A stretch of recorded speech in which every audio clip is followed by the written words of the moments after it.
Good afternoon. Before we get started, I want to bring Homeland Security Tom Bossert back up here to discuss the administration's response to the ransomware hacking, and then I'll go on with the events of today and answer your questions. Without further ado, Tom. Thanks, Sean. Thank you. Good afternoon. I'm Tom Bossert. I'm the Assistant to the President for Homeland Security and Counterterrorism. And if I could, I'd like to start today by acknowledging the fallen police officers that the President and Vice President acknowledged today. They are the front lines of our Homeland Security, and the event today was an honor for me to attend. On cybersecurity, as the President's Homeland Security Advisor, part of my responsibility is to coordinate U.S. government cybersecurity efforts. I want to give you an update today on the ransomware attack that's been known as WannaCry or WannaCrypt. We continue closely monitoring the situation around the clock at the highest levels of government. We're bringing all of the capabilities of the U.S. government to bear on this issue and are working side by side with our partners in the private sector and our international partners. I spoke moments ago with my counterpart in Great Britain and learned an update from them that they have a feeling of control over this ransomware event, and that as their affected computers seem to have been tied to the fact that their healthcare system is so large and networked. They are painfully aware, though, of the fact that this is a global attack, as are we. As of this morning, it has reached approximately 150 countries and infected more than 300,000 machines. The good news is the infection rates have slowed over the weekend. We had been concerned about that when last we talked. The ransomware has disrupted telecommunications companies, hospitals, and other organizations. The UK National Healthcare Service announced 48 of its organizations were affected, and that resulted in inaccessible computers and telephone service, but an extremely minimal effect on and disruption to patient care.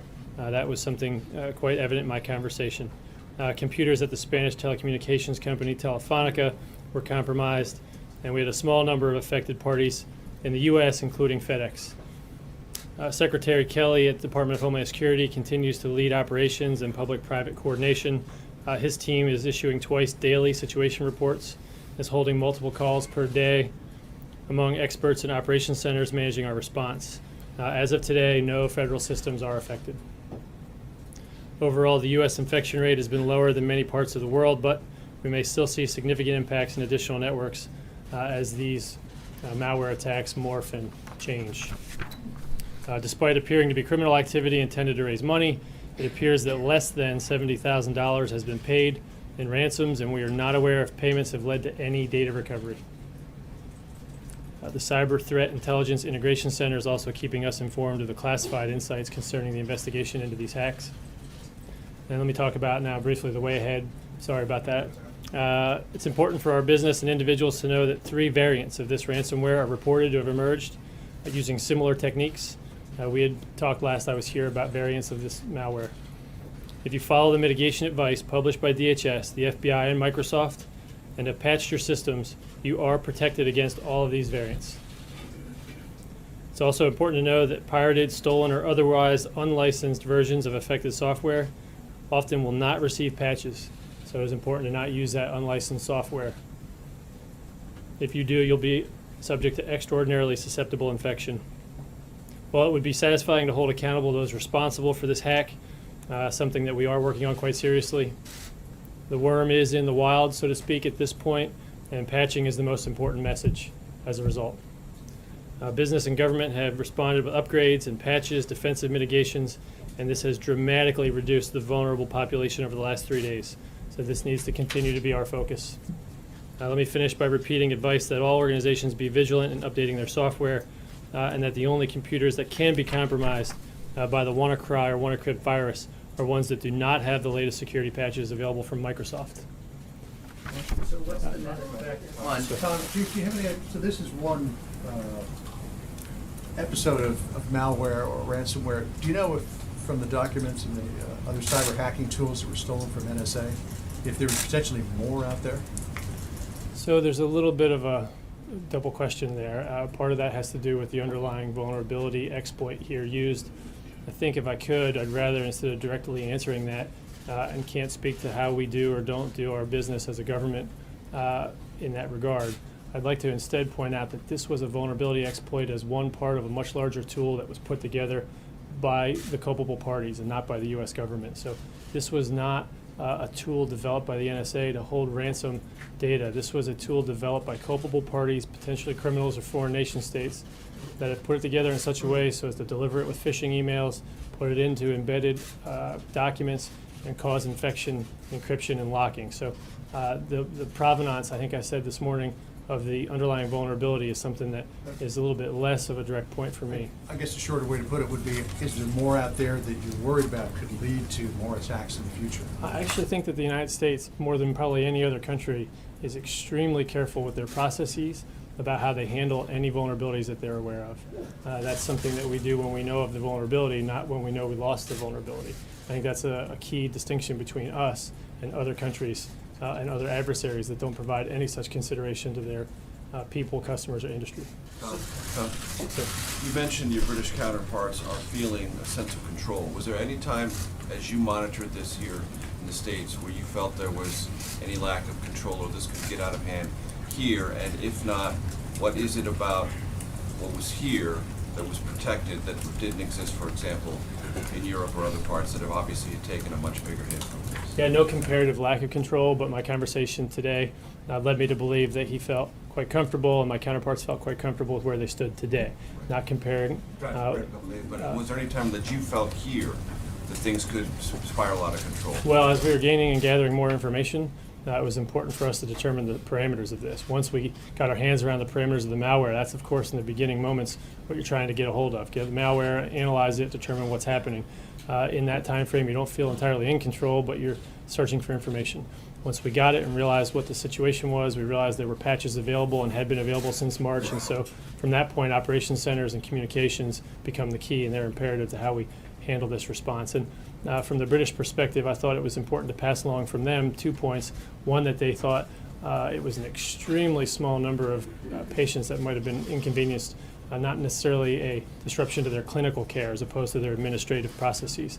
And two, that they felt that some of those reports might have been misstated or overblown given how they've gotten themselves into a position of patching. So we'll have to do the analysis and the investigation later as to why certain organizations, systems, or sectors were more greatly affected than others. So that's the point I'd like to elaborate. If I could, one more here. Yeah, please. just bottom line is for the average consumer, and what are you going to do going forward to make sure that it doesn't get out in the open and affect us anymore? Bottom line for the consumer is patch your software, provide automated patch support if you can, turn that automated on. Make sure your IT service providers or IT folks within your organizations are patching your software. That's the bottom line, and this particular malware and the 3 reported variants that we've seen since are all fixable with patch, and that's something that you can get from Microsoft. So that's our bottom line, and I don't want to encroach too much here into Mr. Spicer's time, but if I could, with that, maybe I have one more question, Sean, okay? Who did it? We don't know. That's the attribution that we're after right now. It would be very satisfying for me and for all of our viewers, I think, that if we find them, that we bring them to justice. I think that's something that sometimes eludes us. Attribution can be difficult here. I don't want to say we have no clues. As I stand here today, I feel that the best and brightest are working on that. So thank you very much. I'll let you know. Thank you very much. Appreciate it. Thank you. Thank you, Tom. The President was pleased to see this morning the National Association of Home Builders and Wells Fargo announced earlier that recent reports show that U.S. home builder confidence continues to rise, with numbers now at their strongest since the housing bust. According to the NABH's chairman, quote, "This report shows that builders' optimism in the housing market is solidifying. We've already seen tremendous response in the economy in the wake of the President's pro-growth agenda. The unemployment rate is at the lowest it's been in a decade. Manufacturing job openings are higher than they've ever been since 2006. And by nearly every measure of economic confidence, the future of the American economy looks very bright. The president is also glad to see businesses once again making significant investments in America, from Intel to General Motors to Walmart to Apple, who specifically just announced earlier this month that will start a $1 billion fund to promote advanced manufacturing jobs here in the United States. And it's not just the president's domestic economic policies that are generating optimism. Just last week, we announced the first 10 agreements as part of the 100-day action plan initiated by President Trump during his meeting at Mar-a-Lago with President Xi of China. As I noted last week, these arrangements are major wins for American companies across many different industries and sectors, from natural gas to beef exporters to financial services, who will all now have access to the massive Chinese market. And of course, those negotiations continue between our representatives. We look forward to sharing future developments with you as this process continues to unfold. This morning, the President and the Vice President joins tens of thousands of officers and friends of law enforcement at the annual Peace Officers Memorial Service at the United States Capitol. This is the 36th year that the Fraternal Order of Police has honored the memory of the brave men and women who've lost their lives in the line of duty with this service and ceremony. In the Vice President's opening remarks, he reiterated the Trump administration's commitment to standing with the men and women of law enforcement, quote, without apology. And the President said that these men and women are, quote, the thin blue line between civilization and chaos. Words cannot express the depth of our gratitude, end quote, but he hopes that the actions of this administration will show our men and women in blue, quote, how deeply we care and how strongly we feel about protecting those who protect us all, end quote. Earlier today, the President had the honor of meeting with officers and guests from police departments that recently suffered the loss of a police officer from Ulster County Sheriff's Department, Phoenix Police Department, and the New Jersey State Troopers. He also signed a proclamation in honor of Peace Officers Memorial Day and National Police Week. The President was honored to just welcome recently, in the last few minutes, the Crown Prince of Abu Dhabi to the White House for an official visit. His Highness is a strong partner of the United States and a leader in the Middle East on a number of important topics, including defense cooperation, regional security, and counterterrorism. The United States and the UAE recently concluded a defense cooperation agreement that will allow us to work more closely together to address common security threats. The President hopes to work together even more closely to resolve regional conflicts that raged across the region for too long. This is the President and His Highness's first meeting. They have a lot to discuss, including bilateral trade and investment, as well as regional security issues. At the conclusion of the meeting, we will make sure to have a readout. Later this afternoon, the Vice President will swear in Robert Lighthizer as the United States Trade Representative. Ambassador Lighthizer has spent decades working at the highest levels of American trade policy, including as Deputy U.S. Trade Representative under President Reagan. The President is glad to finally have an unquestionably qualified individual in place as we fight for better trade deals that will put the American worker first. And now that he's officially on board this afternoon, Ambassador Lighthizer is getting straight to work. Tomorrow, he will have a series of meetings on Capitol Hill, and on Thursday, he will travel to Vietnam for the Asia-Pacific Economic Cooperation meetings. With Ambassador Lighthizer swearing in after a historic show of obstructionism by the Senate Democrats, the President will now finally have his entire cabinet in place, able to fully implement the President's America First agenda across the entire spectrum of the federal government. In other cabinet news, Secretary Chow kicked off Infrastructure Week with an event with the U.S. Chamber of Commerce this morning, noting the newly reopened I-85 bridge in Atlanta as an example of what can be better accomplished with federal, state, and local governments working together. Secretary Chow will be traveling to Atlanta on Thursday for the ceremonial ribbon cutting.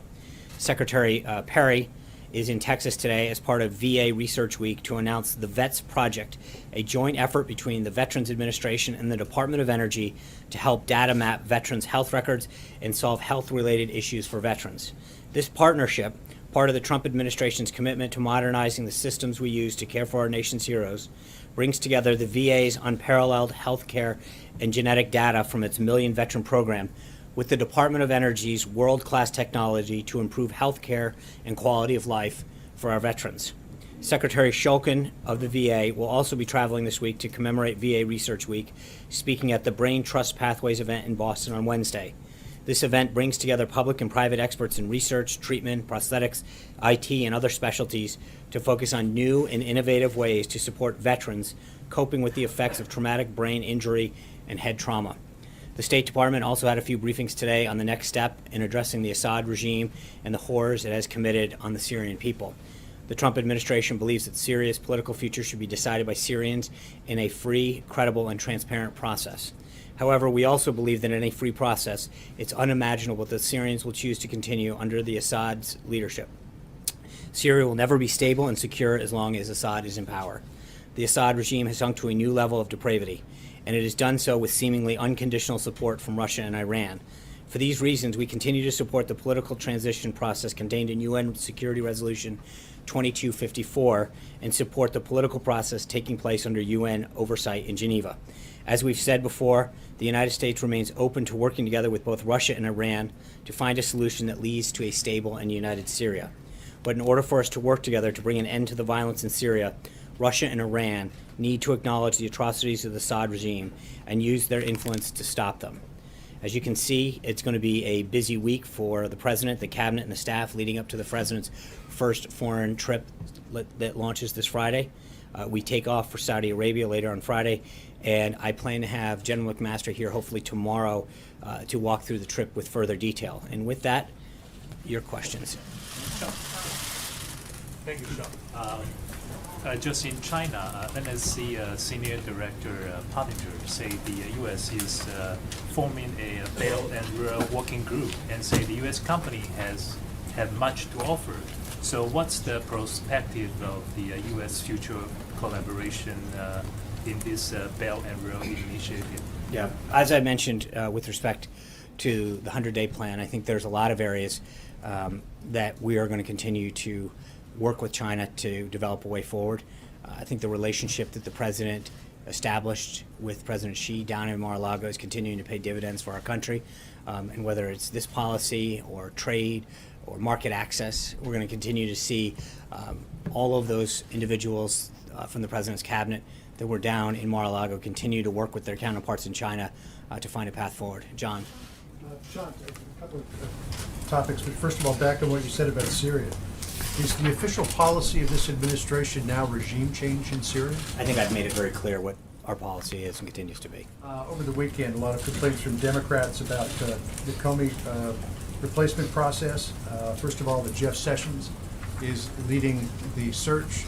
A lot of Democrats think that because he recused himself from the Russian investigation, he should not be in that position. Secondly, some Democrats in the Senate are saying that before they will consider the president's next nominee, they want a special prosecutor appointed to look into the Russia investigation. Can you respond to both of them? I think this is a process that's running completely as it should. It's being headed by the Deputy Attorney General, and the Attorney General, as we've noted in the past, the FBI Director reports to the Deputy Attorney General.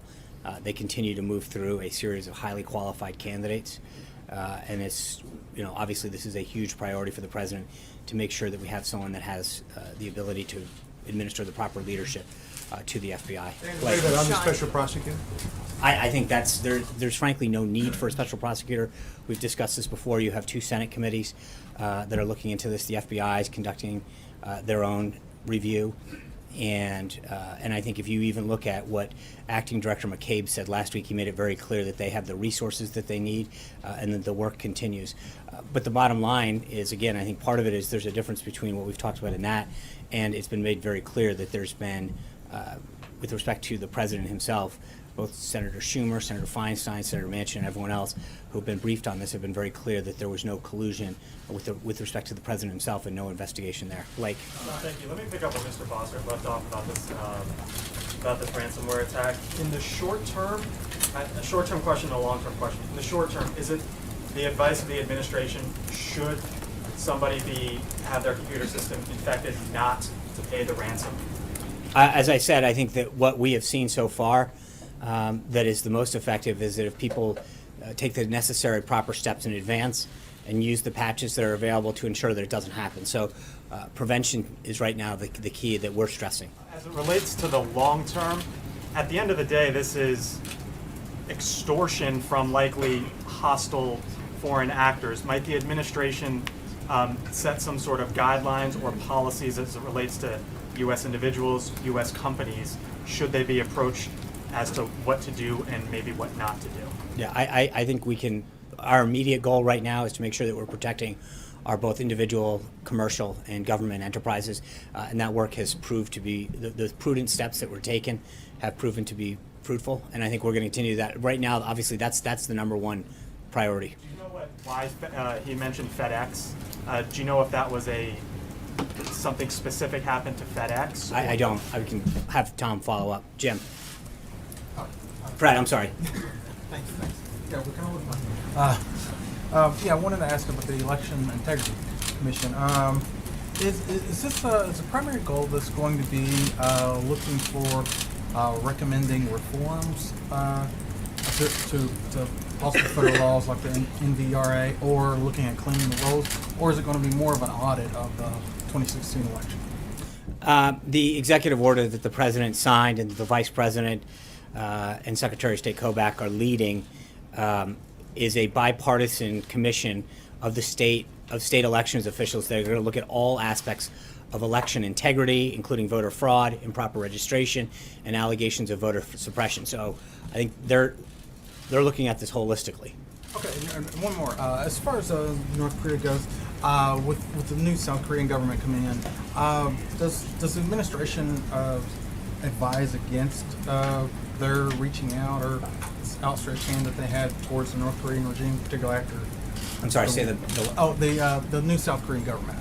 Is the administration advising against South Korea reaching out to North Korea after this weekend's missile test?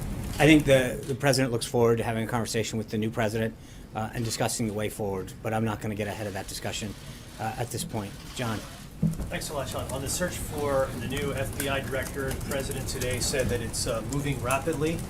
One name that was put forward over the course of the past 24 hours by the Senate Majority Leader is that of Merrick Garland. Is that a name that the president would possibly consider in the move to name a new FBI director? The search for a new FBI director is being handled by the Department of Justice. My expectation would be that once they've conducted that search, they'll present names for consideration of the president, but they are the ones that are leading that effort. Alexis. Sean, can I follow up on the tape question from last week? As you know, several Republicans have joined Democrats in seeking additional information from the White House in writing about the existence of any tapes, producing the tapes, and any further information about the potential taping of conversations. Is the White House intending to cooperate with those requests and furnish that information as requested in writing? I think I made it clear last week that the president has nothing further on that. Hunter. Wait, Sean. Does that mean that the president will deny the I think request? I said I was very clear that the president would have nothing further on that last week. Describing a situation in which the I president understand. would defy the legislative branch's request. That's what I you're understand. saying. Alexis, I made it clear what the president's position is on that issue. Hunter. People clearly still have concerns about Russia's role in the election, even though the president has essentially said there's nothing to it. If there is nothing to hide, why not back a special prosecutor or independent commission just to settle it beyond any doubt? Well, again, it's not a question of, it's at what point you have a House, a Senate, a House committee, a Senate committee, the FBI. I don't know why you need additional resources when you already have 3 entities. Well, we saw polling this weekend from NBC News and I the Wall Street understand that, but Journal. that's 80% of people want this, and they don't have confidence in Congress. With all due respect, I think the bottom line is you have 3 entities already looking into this matter. I think the president's position has been very clear that there's 2 issues at hand. One is the involvement of Russia potentially in with respect to an election, and then the president's involvement. The FBI director and others have made it very clear that the president's not a subject of anything. I think we have plenty of entities looking into that. Trey. Sean, 2 questions for you. On North Korea, is there a new sense of urgency for President Trump to act following the successful ballistic missile test over the weekend? I think there's no question that North Korea continues to threaten the United States, our allies, Japan, South Korea, and its neighbors, including both China and Russia. I think we are calling on all of those folks in the region, particularly China and Russia, to do everything they can in terms of sanctions to help resolve the situation and bring stability to the peninsula. On a quick domestic issue, what characteristics is President Trump looking for in an FBI director? I think obviously he wants someone with high integrity and the leadership skills to lead the entity, but I have not specifically discussed the qualities with him. Richard. Thank you, Sean. Two questions. First one, you told us over and over that for NAFTA we were waiting for Lighthouse, or Robert Lighthouse, as we confirmed now is going to be sworn in. Can you give us a better idea on the pace of the renegotiation of NAFTA now that we have a trade representative? Well, I think I'd have to check this calendar, but I think we've got an hour or two before he's actually sworn in, so you may want to give him a little bit of time. Okay, but can we say sorry. I don't, because until he's sworn in and assumes positions, as I mentioned, he's going to immediately go up to Capitol Hill and then off to APEC in Vietnam. So I'm sure we'll get around to it, but right now we still need to just go through the process of getting him sworn in. Jim. Just last week, quickly, H.R. McMaster touched the topic, but when the president will be with NATO allies, is he going to ask for a larger, bigger involvement in Afghanistan with troops on the ground from the members? I'm not going to get into what he will say or will not say. He'll have an opportunity to make his position very clear when he goes and visit. Allies with soldiers on the I think ground? he hasn't until he hasn't even. I don't think. We haven't announced the Afghan strategy yet. I think he's been very clear with respect to NATO. There's two issues. One is he'd like to see a greater effort placed on counterterrorism and on combating terrorism, and two is to see more of the countries live up to their financial obligation that they agreed to. Jim, sorry. Thank you, Sean. A two-part question: is President Trump still committed to his 15% corporate tax rate? He's also under pressure to keep some existing loopholes, such as the eliminating the state income tax write-off for high state taxes such as New York and California. So is he committed to the 15% corporate tax rate, and is he also full steam ahead on getting rid of the write-off for high tax states? Well, Secretary Mnuchin and Director Cohen outlined the principles of his tax reform plan. We continue to meet with stakeholders and members of Capitol Hill. But that conversation continues. As I said at the outset, they're continuing to meet with individuals. And those are part of those talks. So his plan has been pretty clear from the beginning as far as what he wants to see in the framework in which it's being guided. Should low tax states, though, subsidize these higher tax states, because places like Florida and Tennessee can't write off zero income taxes?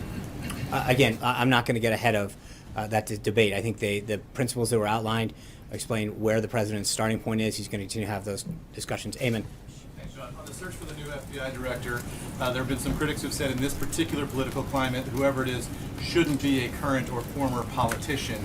We saw the list of people who've been interviewed, and we see that at least two of them are either current or former political figures. Does the president have a feeling on whether or not having held elective office is a plus or a minus to hold that job? I don't, as I mentioned just a minute ago, I've not talked to him about the specific qualities he's looking forward to seeing, but I know the Department of Justice continues to meet with these individuals, and so we'll have to see who they put forward.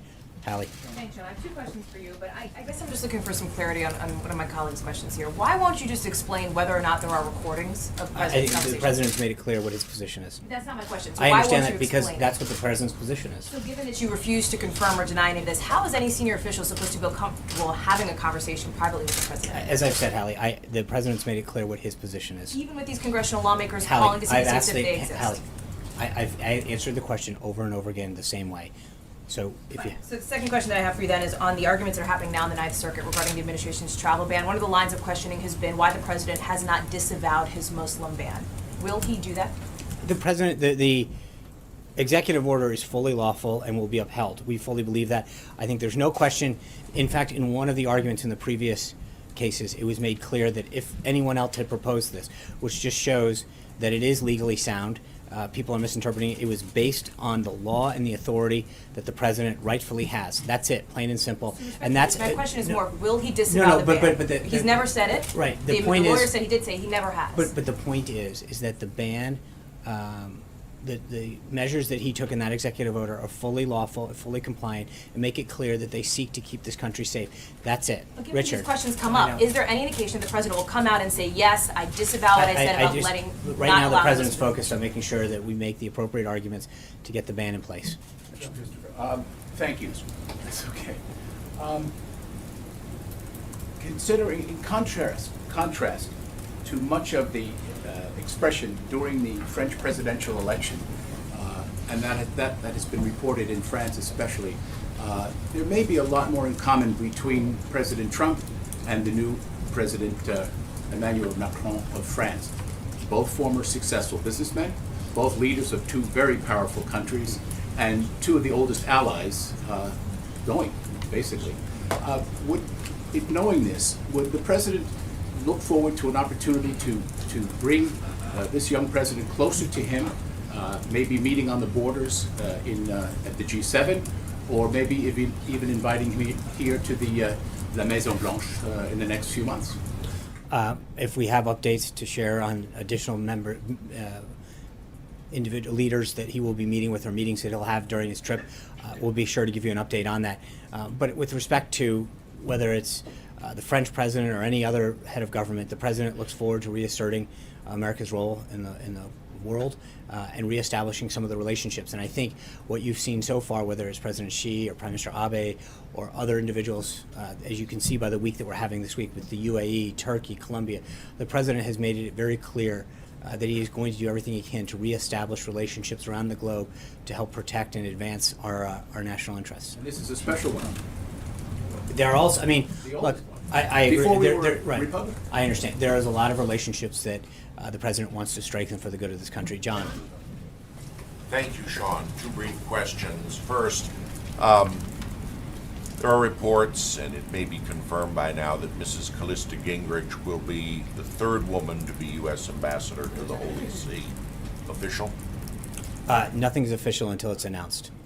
Has her name been vetted with the Vatican? I'm not going to.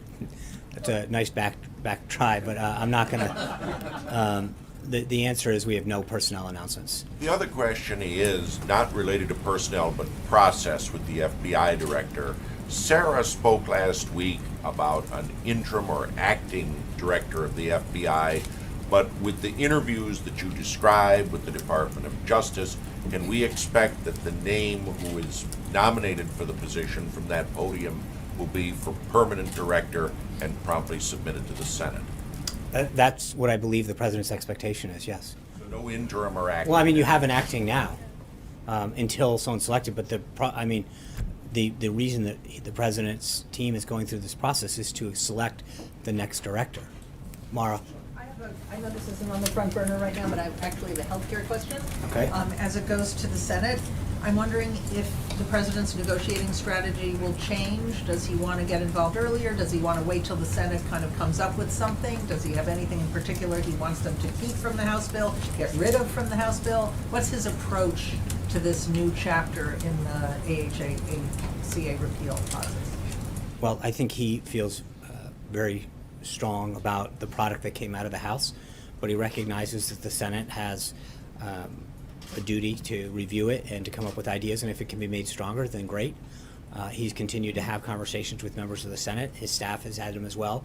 Our legislative team and others are in communication with the Senate, and we'll continue to work with them, but obviously they're an independent body. They have a right to go through their own process.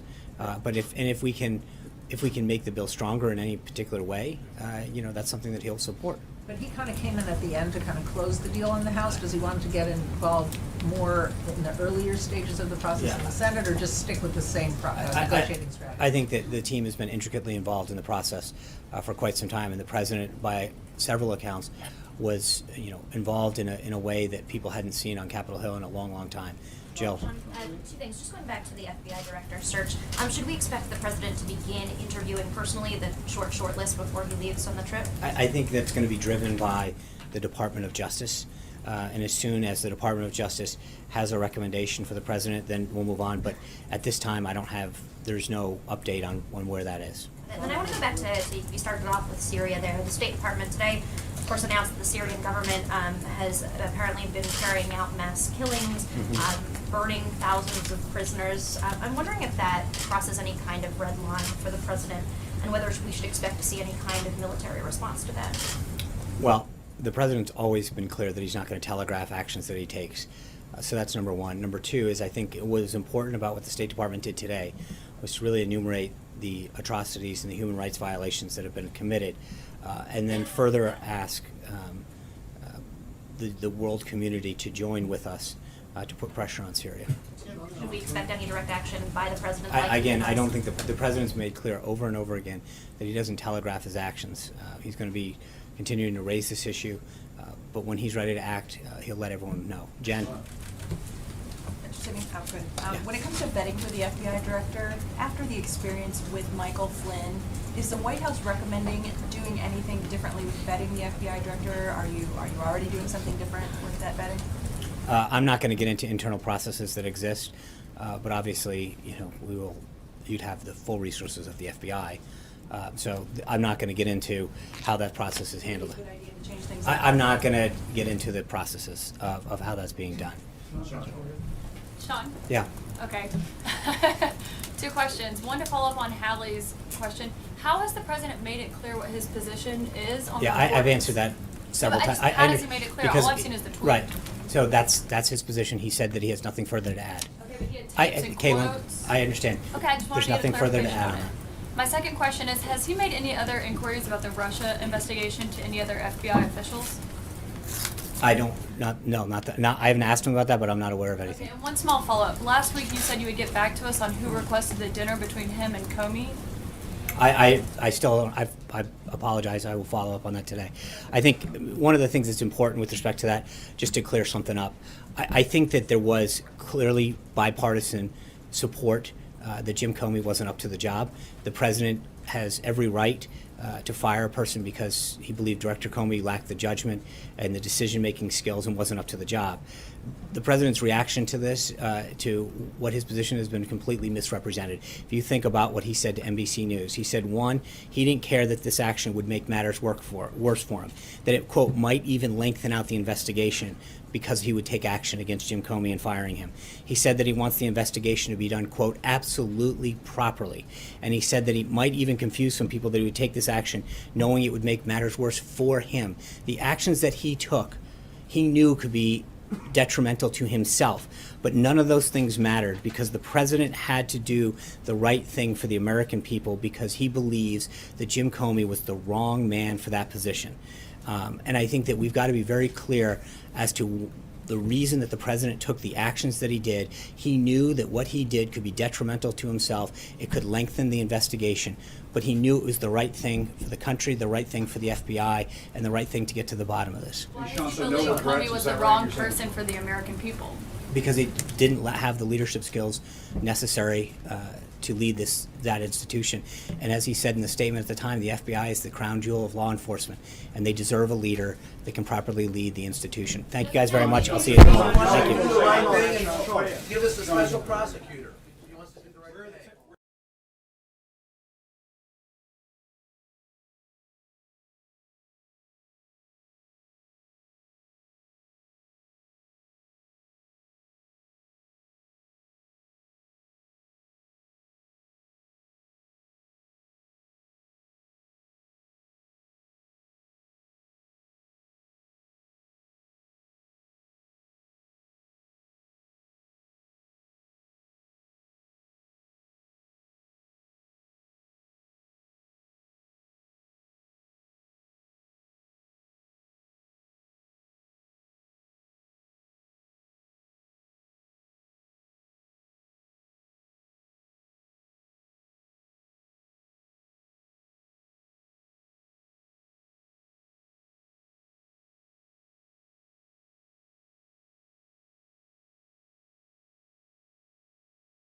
was smart for him to be doing, considering how many questions there still are about the circumstances with which he was removed from that post.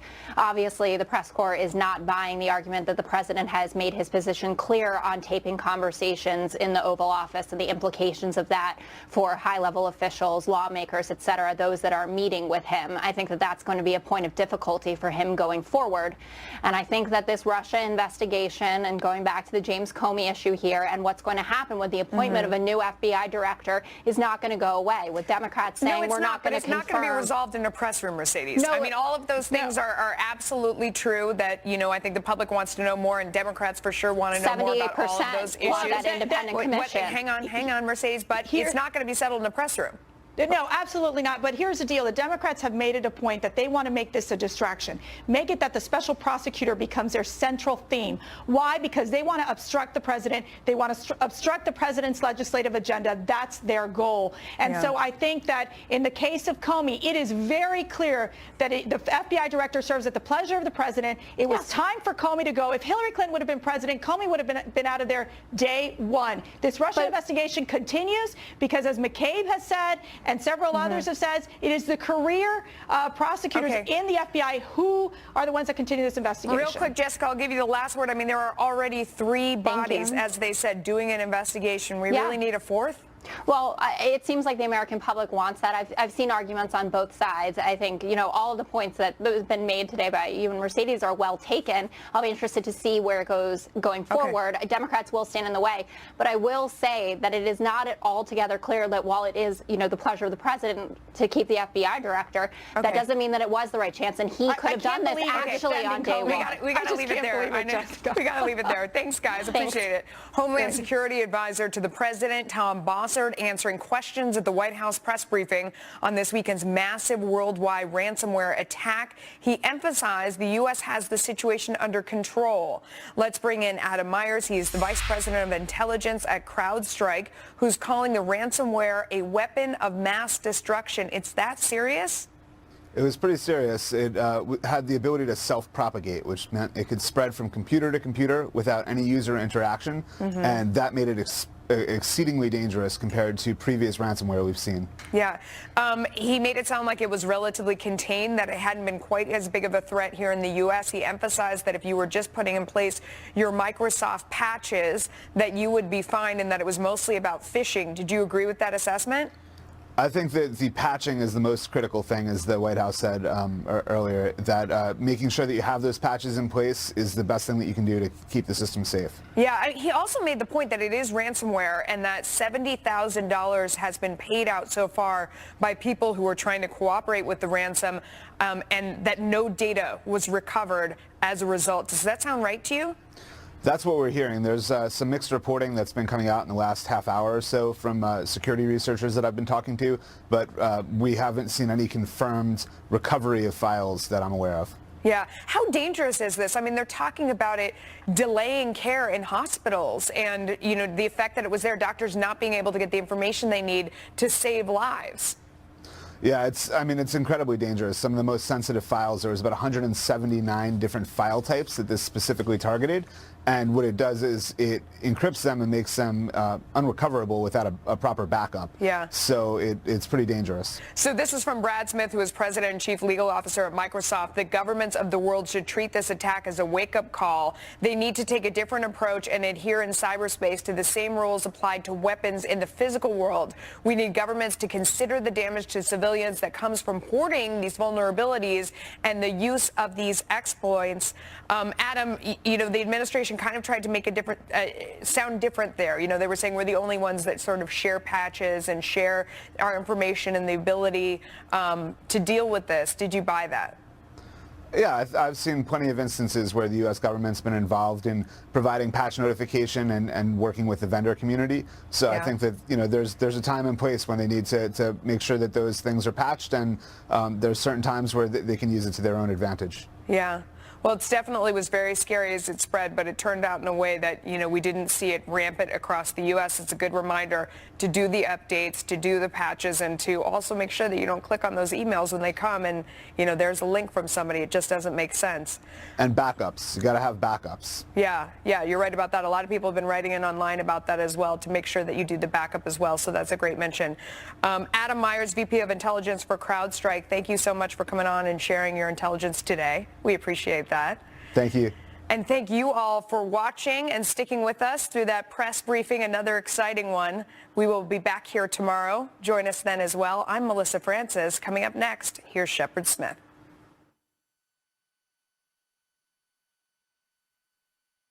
It's noon on the West Coast, 3 o'clock in D.C., where we're watching new fallout over the firing of the FBI Director James Comey. Now, some Republicans are refusing to defend President Trump or completely call him out. And lawmakers on both sides talking about who they want running the Bureau next. A professional, not a politician. Also, new accusations that the Syrian dictator Bashar al-Assad is carrying out mass executions and has built a crematorium to burn the bodies and hide the evidence. Plus, North Korea marks a dangerous and new milestone with its largest ballistic missile flight so far. And the North Koreans now claim this thing can carry a nuke. Let's get to it. Now, Shepard Smith reporting live from the Fox News Deck. And first from the Fox News Deck on this very busy Monday in the news, the White House still will neither confirm nor deny that President Trump has tapes of his conversations with the former FBI Director James Comey. Analysts say that's making the White House's effort to respond to criticism of Comey's firing even more difficult. Still, the search is now on for a new FBI director. Here's what the president himself said about it while speaking at the White House with the Crown Prince of Abu Dhabi. How is the process to select a new FBI director? Thank you. Thank you. Very good. It's very good. Thank you, President. Thank you, President. Moving rapidly. Thank you all very much. Thank you. That's today. On Friday, President Trump seemed to warn James Comey not to speak out about his firing. The president tweeted, "James Comey better hope that there are no tapes of our conversations before he starts leaking to the press." It's worth noting the president put tapes in quotes there, sort of similar to when he put wires tapped in quotes back in March when he made his unsubstantiated and unfounded claim that President Obama ordered surveillance at Trump Tower. In that case, the White House said the president's use of quotes opened the phrase to a broad definition of surveillance. But the president also used tap, not in quotes. So far, the White House has not said what the president meant when he tweeted about tapes. Press Secretary Sean Spicer moments ago said the president had nothing further on that issue. The Republican Senate Judiciary Committee member Lindsey Graham called the president's tweet on Friday inappropriate and said Republicans need to have Comey testify before the panel. This tweet has to be answered. I would advise the president not to tweet or comment about the investigation as we go forward. The Russians did interfere in our election. I don't think they changed the outcome. I have no evidence of collusion, but the president needs to back off here and let the investigation go forward. We need to call Comey and get to the bottom of all of this. Senator Graham said if there are any tapes, they need to be turned over. He said right now he does not believe that the president is the target of an investigation involving possible collusion between the Trump campaign and Russian officials. On the president's suggestion that tapes may exist of his conversations with James Comey, another Republican on the Senate Judiciary Committee says history shows us presidents recording their conversations is not necessarily the best idea. Here's what Senator Mike Lee of Utah told Chris Wallace on Fox News Sunday. If that's true, do you think that the president, the White House, should turn over any relevant tapes to this investigation to the Congress? I think that's probably inevitable at this point. If, in fact, there are such recordings, I think those recordings will be subpoenaed, and I think they'll probably have to turn them over. Well, when it comes to the actual firing of James Comey, the UN ambassador, Nikki Haley, told ABC's This Week that Donald Trump is a president of action. The president is the CEO of the country. He can hire and fire whoever he wants. That's his right. Whether you agree with it or not, it's the truth. And what he's trying to do is find his own team, figure out how he's going to do it. Were there better ways he could have done that? That's for everybody else to decide. Nikki Haley from ABC. As for the potential tapes or any potential tapes, Ambassador Haley said she assumes she's being taped everywhere. James Comey has declined an invitation to testify behind closed doors tomorrow before the Senate Intelligence Committee. But the New York Times and others are reporting he is willing to testify as long as it's out in public for everyone to see. One key issue is a White House dinner between James Comey and President Trump just days after the inauguration. The president has one story. He says he thought James Comey arranged the dinner and that Comey told him the FBI was not investigating him. But the New York Times and others report President Trump invited James Comey, and the president asked repeatedly whether the FBI director would pledge a loyalty to him. According to the Times, Director Comey declined. Our chief White House correspondent John Roberts is live at the White House. John, what is the White House saying about these potential tapes, if anything at all? No, as you pointed out just a minute ago, Shep, they're not saying a whole lot. Now, here's the thing, though, about all of the reporting that's going on about tapes. People are saying, was there an Oval Office recording mechanism, much the same as there was back in the Nixon administration when he famously recorded private conversations of everyone who came in. Well, even if there was some sort of Oval Office system, it probably wouldn't pertain to the Comey meeting because he would either have had dinner in the ante room that's off the Oval Office with the president, but more likely it would have been either in the residence or in one of the official rooms in the main mansion here at the White House. So that would imply that the president had some sort of recording system that was available throughout the mansion.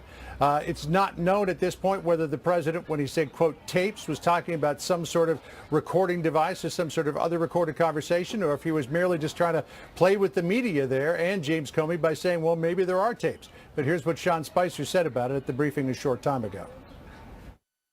Is the White House intending to cooperate with those requests and furnish that information as requested in writing? I think I made it clear last week that the president has nothing further on that. Hunter. Wait, Sean. Does that mean that the president will deny? I think I said I was very clear that the president would have nothing further on that last week. Describing a situation which the president would defy the legislative branch's request. That's what I you're saying. Alexis, I made it clear what the president's position is on that issue. Hunter. So the president and the press secretary basically saying nothing, Shep, whether or not there are tapes and whether or not those tapes would be provided to Congress, because there are indications that a lot of people up there on Capitol Hill would like to hear them if there are tapes. I would posit, Shep, that it's unlikely that there would be tapes of a dinner unless somebody had a recording device nearby. The two phone calls, though, are a different story because all of the president's phone calls are logged, and some of them, particularly with foreign leaders, as we've learned, are transcribed. Shep? What about this matter of a discussion of a possible special prosecutor? Ken Starr, the one that probably comes to mind for most people. Special prosecutors often end up expanding their investigations into other things, yet there are some Republicans on board. Well, the special prosecutor statute as applied to Ken Starr is no longer in existence, so a special prosecutor would have to be provided and named by the Department of Justice.